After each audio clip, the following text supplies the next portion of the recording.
महान जर्मन दार्शनिक Arthur Schopenhauer ने उपनिषदों के बारे में कहा, उपनिषदों का अध्ययन मेरे लिए महान प्रेरणा का स्रोत और आत्मा को सांत्वना देने का साधन रहा है। जीवन भर ये मुझे सांत्वना देते रहे हैं और मृत्यु तक मुझे सांत्वना देते रहेंगे। भारतीय ग्रंथों के बारे में आपने अक्सर सुना होगा कि इन्हें विदेश ले जाकर इनका ट्रांसलेशन किया गया, और इस मामले में सबसे प्रमुख नाम आता है जर्मन भाषाविद मैक्स मूलर का, जिन्होंने वेदों को अंग्रेजी और दूसरी यूरोपियन भाषाओं में ट्रांसलेट किया। हालांकि मैक्स मूलर भारतीय दर्शन को विदेश में पहुंचाने वाले पहले व्यक्ति नहीं थे और न ही उनका इरादा दर्शन से ज़्यादा ताल्लुक ही रखता था। असल में वेद और उपनिषद साम्राज्यों के बीच लड़ाई में महज एक टूल बन गए थे। कौन सी थी ये लड़ाई? उपनिषद भारत से विदेश तक कैसे पहुंचे, जानेंगे आज के एपिसोड में। नमस्ते, मैं हूं निखिल और आप देख रहे हैं तारीख, जिसमें आज कहानी उपनिषदों के भारत से विदेश पहुंचने की।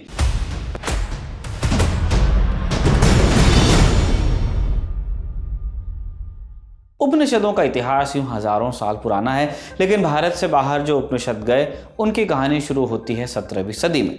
साल 1657 में मुगल शहजादे दारा शिकोह ने बनारस के प्रकांड विद्वानों को बुलाकर 52 उपनिषदों के अनुवाद तैयार करवाए और फिर एक पुस्तक का संकलन हुआ जिसे नाम दिया गया सिर-ए-अकबरी। यही वो किताब थी जो पहली बार भारत से बाहर गई। कैसे? इसकी कहानी जानने से पहले ज़रा 17वीं सदी के भारत में चलते हैं। इस दौरान यूरोप की कई कंपनीज भारत में व्यापार करने के लिए आ रही थी। सोने की चिड़िया सबने सुना था कि बहुत पैसा है हिंदुस्तान में। पुर्तगाली सबसे पहले आए, पीछे पीछे ब्रिटिश और डच लोग आए। फ्रांस सबसे आखिर में आया। 1664 में फ्रांस ने पौंडीचेरी को अपने कब्जे में किया और धीरे धीरे अपना व्यापार बढ़ाते हुए 1740 तक वो ब्रिटिश ईस्ट इंडिया कंपनी के लगभग बराबर आ गए। पौंडीचेरी व्यापार का एक बड़ा सेंटर बना और साथ ही बंगाल में भी फ्रेंच ट्रेडिंग पोस्ट्स खुलने लगी। यहाँ से अदरक, इलायची, दालचीनी, नील, चाय और शोरा के निर्यात किया जाता था। मसालों में बहुत इंटरेस्ट था यूरोपियंस को। फ्रांस में सबसे ज़्यादा मांग थी कपास के रंग बिरंगे धागों की, जिसका इस्तेमाल ये लोग पर्दे और कालीन बनाने में करते। फ्रेंच शाही परिवारों की शहजादियाँ उनकी दीवानी थी, इसलिए उस दौर में फ्रांस में कई फर्जी कॉटन फैक्ट्रीज भी खुली। अब व्यापार फायदे का था। फ्रांस में 1720 में एक नई कंपनी बनाकर उसके स्टॉक्स बेचे गए। अब इस नई कंपनी का एक स्टॉक 550 लिवरे, जो फ्रेंच मुद्रा थी, उतने का पड़ता था। लेकिन आगे फायदे की संभावना इतनी थी कि स्वयं फ्रांस के शासक ने कंपनी के 20% शेयर खरीदे। अब इन शेयर्स को खरीदने वालों में एक और शख्स का नाम था जिसका उपनिषदों की स्टोरी से विशेष वास्ता है। इस शख्स का नाम था वोल्टेयर, जो फ्रांस के सबसे बड़े दार्शनिकों में से एक माने जाते हैं। वोल्टेयर ने भारत में व्यापार करने वाली कंपनी में इन्वेस्ट कर खूब मुनाफा कमाया और इसी के चलते भारत में उनकी दिलचस्पी भी बढ़ी। अब वोल्टेयर मानते थे कि फ्रांस के लिए भारत का बहुत महत्व है। साल 1756 में फ्रांस और ब्रिटेन के बीच हुए एक युद्ध के बाद जब कनाडा फ्रांस के हाथ से निकल गया, तब वोल्टेयर ने कहा कि चंद फीट बर्फ हाथ से निकली तो क्या हुआ, लेकिन इसके अगले ही साल जब प्लासी युद्ध में ब्रिटिश ईस्ट इंडिया कंपनी जीत गई और उन्होंने बंगाल पर कब्जा कर लिया, तब वोल्टेयर ने इसे एक बड़ी क्षति और फ्रांस के लिए बड़ा सदमा करार दिया। कनाडा गया, उन्होंने कहा बर्फ की थोड़ी ज़मीन गई तो क्या हुआ, हिंदुस्तान की ज़मीन गई, उन्होंने कहा बड़ा सदमा। कारण ये कि बंगाल के चंद्रनगर में एक फ्रेंच पोस्ट हुआ करती थी। ब्रिटिशर्स के कब्जे के बाद यहाँ से ट्रेड करना मुश्किल होने लगा। कंपनी पर कर्जा चढ़ता गया और तब एक फ्रेंच गवर्नर ने कंपनी के नाम एक खत में लिखा, ब्रिटिश हमें गंगा की हवा में सांस तक नहीं लेने दे रहे हैं, आगे की राह और मुश्किल होने वाली है। अब यहाँ से इस कहानी में एंट्री होती है उपनिषदों की। कैसे? हुआ यूं कि भारत में हार के बाद जब फ्रेंच सैनिक वापस फ्रांस लौटे तो उनमें से एक सैनिक अपने साथ एक किताब ले गया और उसने ये किताब वोल्टेयर को देते हुए कहा कि ये भारत का एक ऐतिहासिक ग्रंथ यजुर्वेद है जो उस समय की धारा में कहीं खो गया था। वोल्टेयर किताब पाकर बहुत खुश हुए क्योंकि वो फ्रेंच भाषा में थी और सैनिक के अनुसार इसका अनुवाद संस्कृत से फ्रेंच भाषा में किया गया था ताकि फ्रांस के विद्वान उसे पढ़ सकें। वोल्टेयर की खुशी के पीछे एक बड़ी वजह थी। दरअसल वोल्टेयर को लगता था कि किताब की बदौलत वो अंग्रेज़ों को पिछाड़ देंगे। भारत में अभी भी फ्रेंच ईस्ट इंडिया कंपनी के पास कुछ पोस्ट्स थीं और आगे जाकर वो हैदर अली और टीपू सुल्तान के सहारे ब्रिटिश ईस्ट इंडिया कंपनी को चुनौती देने वाले थे। वोल्टेयर को उम्मीद थी कि फ्रांस दोबारा हिंदुस्तान में अपनी ताकत हासिल करने में सक्षम रहेगा और भारतीय दर्शन की समझ इसमें मददगार साबित होगी।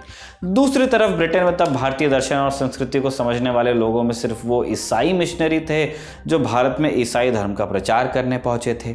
17वीं शताब्दी में इन लोगों ने भारत से प्रतिलिपियां ले जाकर पेरिस और ऑक्सफोर्ड की लाइब्रेरी में भर दी थी। पाली और संस्कृत के ये डॉक्यूमेंट्स दशकों तक धूल खाते रहे क्योंकि इस भाषा को समझने वाला उनके पास कोई था नहीं। ऐसे में जब वोल्टेयर के हाथ यजुर्वेद की प्रतिलिपि लग गई तो उन्होंने भारत को लेकर एक नया विचार दिया जो तब ब्रिटेन में प्रचलित भारत के विचार से पूरी तरह अलग था।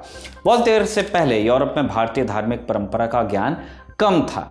यूरोपियन दार्शनिक इस मान्यता को बल देने में लगे हुए थे कि यहूदी ईसाई परंपरा ही सभ्यता का चरम है, उससे ऊपर कुछ नहीं। भारत आने वाले पहले यूरोपीय यात्रियों ने भी इसी मान्यता को बल देने में भूमिका निभाई, इसीलिए यहाँ पे कन्वर्जन वगैरह चालू हुआ। उन्होंने वहाँ जाकर भारत में प्रचलित मूर्ति पूजा और प्रचलित मान्यताओं को अंधविश्वास के तौर पर खारिज किया। 1770 के आसपास पेरिस में एक नाटक भी बड़ा प्रसिद्ध हुआ था, द विडो ऑफ मालाबार। इसमें सती प्रथा को दिखाया गया था। यूरोपियन विद्वानों के लिए एक बड़ा सवाल था कि भारत, जो रोमन और ग्रीक्स के समय से ज्ञान और दर्शन की भूमि मानी जाती थी, वहां ऐसा अंधविश्वास कैसे उपज गया।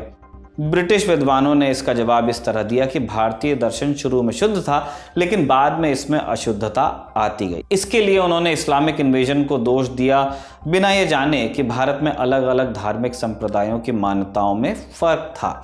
इस थ्योरी से ब्रिटिश विद्वानों और ईस्ट इंडिया कंपनी के अफसरों ने दावा किया कि उनका उद्देश्य भारत को उसकी पुरानी समृद्धि तक पहुंचाना है, make America great again. Voltaire ने इसका जवाब देते हुए प्रचलित मान्यताओं पर भी चोट की। मसलन ब्रिटिशर्स ने यह थ्योरी दी थी कि भारत में कानून का शासन नहीं है।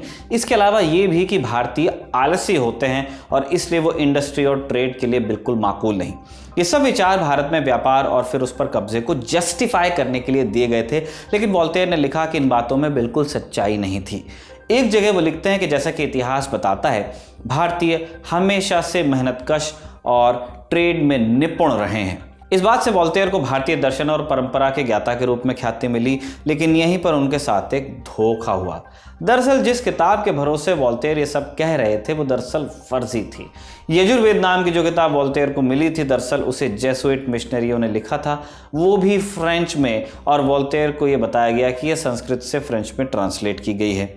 इस किताब के जरिए वोल्टेयर को वही दिखाया गया जो वो देखना चाहते थे। इसमें एकेश्वरवाद की बात कही गई थी और इसके पीछे जेसुइट मिशनरियों का उद्देश्य ये दिखाना था कि भारत का धर्म भी ईसाई धर्म जैसा ही है, ताकि उन्हें ईसाई धर्म के प्रचार प्रसार में आसानी हो। वोल्टेयर अपने जीते जी यही समझते रहे कि वो वेद पढ़ रहे हैं। असलियत का खुलासा उनके देहांत के बाद हुआ। वोल्टेयर के बाद अब्राहम एंक्विटिल दुपेरौ नाम के एक फ्रेंच विद्वान हुए, जिन्होंने 18वीं सदी के आखिरी दशकों में उपनिषदों पर शोध की शुरुआत की। 24 साल की उम्र में दुपेरौ भारत आए। यहाँ वो काशी जाकर संस्कृत की पढ़ाई करना चाहते थे और इससे पहले किसी यूरोपीय यात्री ने ये काम किया नहीं था। लेकिन दुपेरौ जब भारत पहुंचे तो चंद्रनगर की फ्रेंच ट्रेड पोस्ट पर ब्रिटिशर्स ने कर दिया हमला। अब दुपेरौ को पौंडीचेरी जाना पड़ा। यहाँ से वो सूरत गए और पारसी समुदाय के बीच जाकर उनके धर्म पर शोध करने लगे। एक बार फिर उन्हें नाकामी मिली जब 1761 में एक ब्रिटिश फ्लीट ने सूरत पर भी कब्जा कर लिया। दुपेरौ को ले जाकर इंग्लैंड में फिर जेल में डाल दिया गया। इस पूरे घटनाक्रम ने दुपेरौ के मन में ब्रिटिशर्स के खिलाफ एक नफरत पैदा की। जेल से निकलकर उन्होंने अपने तरीके से बदला लेते हुए सबसे पहले उपनिषदों का अनुवाद किया, जिसकी कोशिश ब्रिटिश कई सालों से कर रहे थे। उपनिषद की जो प्रति दुपेरौ के हाथ लगी वो वही थी जिसे दाराशिकों ने फारसी में ट्रांसलेट करवाया था। ये किताब दुपेरौ को ज्या बैप्टिस्ट जेंटिल नाम के एक फ्रेंच एजेंट से मिली थी, जो प्लासी के युद्ध में सिराजुद्दौला के साथ मिलकर ब्रिटिशर्स के खिलाफ लड़ा था। इस किताब को फ्रेंच में अनुवाद करने में दुपेरौ को 27 साल का वक्त लगा। दुपेरौ को उम्मीद थी कि भारतीय दर्शन की समझ से फ्रांस को भारत में स्थापित होने में मदद मिलेगी। 1770 के बाद फ्रांस ने ब्रिटिशर्स के खिलाफ मैसूर का साथ भी दिया, इस उम्मीद में कि मैसूर की जीत से वो फायदे में रहेंगे। इस दौरान दुपेरौ ने कई बार फ्रेंच अधिकारियों को पत्र लिखकर समझाया कि मराठा और निजाम कभी भी हैदर अली और टीपू का साथ नहीं देंगे। फ्रेंच अधिकारियों ने दुपेरौ की एक सुनी नहीं और चौथे आंग्ल मैसूर युद्ध के बाद फ्रांस का भारत से लगभग सफाया हो गया। 1805 में दोपहरों की मृत्यु हो गई। हालांकि ये उनके ही प्रयासों का फल था कि 19वीं सदी की शुरुआत में पेरिस यूरोप में संस्कृत की पढ़ाई का केंद्र बना। मैक्स मूलर, जिन्हें वेदों के ट्रांसलेशन का सबसे ज़्यादा श्रेय मिल जाता है, उन्होंने भी संस्कृत की पढ़ाई पेरिस में ही की थी। जर्मन दार्शनिक आर्थर शोपेनहावर, जिनका कथन हमने एकदम शुरुआत में बताया, उन्होंने भी उपनिषद पढ़ने के लिए दोपहरों के अनुवादों का ही सहारा लिया। आज के लिए इतना ही। तारीख के शानदार एपिसोड को कमल ने लिखा और कैमरे पर जतिन ने रिकॉर्ड किया। आप देखते रहिए दी लल्लन टॉक।